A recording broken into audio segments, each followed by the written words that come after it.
never been more excited to sit here with my next guest. She is someone I call friend. She is someone I love and simply adore. She is one of the best vocalists I've heard in the last 10 years. She allowed me to get a little sneak peek of her new album, which I love, love, love, love, love. I am so happy to introduce to you Miss Morgan James. Well, thank you for that amazing introduction, Valisia. I wish that I could take you everywhere I go. Just a little bit of background information about you. Graduate of Juilliard, studied opera, then you segued into Broadway.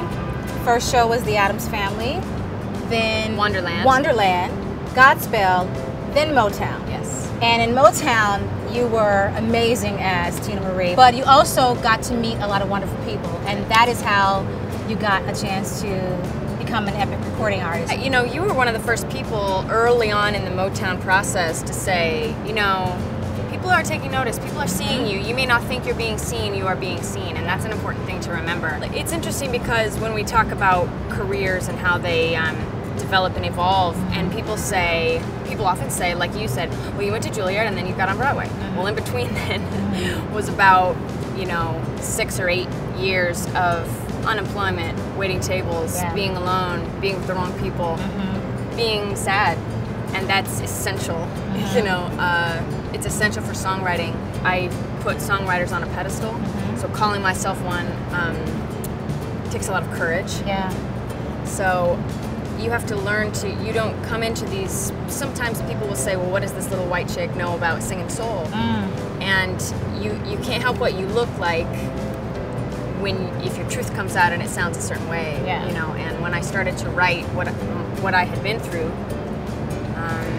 I think this is the truest expression of that. Your debut release, the single, is Hunter. What was the inspiration behind the video? The video for I Want You was, I had a dream, a water dream, an underwater dream. I saw my face with beads of water. I saw myself underwater. And Robert Ashcroft, who shot all the photos for my album package, also directed the video. He submitted basically my dream. So without even telling? Oh no, we had never talked about it. And these kinds of things have happened my whole career, but those things I say, yes, it's meant to be. And so we are very in sync, and he basically called out every favor. My goodness, he made this incredibly lavish, beautiful set for us. I was sitting at the table with your mother at the record release, and she and I both were completely sobbing listening to Let Me Keep You. And I just turned over to her and I said, she is 1 in a million, and I can't wait for the world to experience who she is. And she is not just a wonderful singer, she's an amazing person.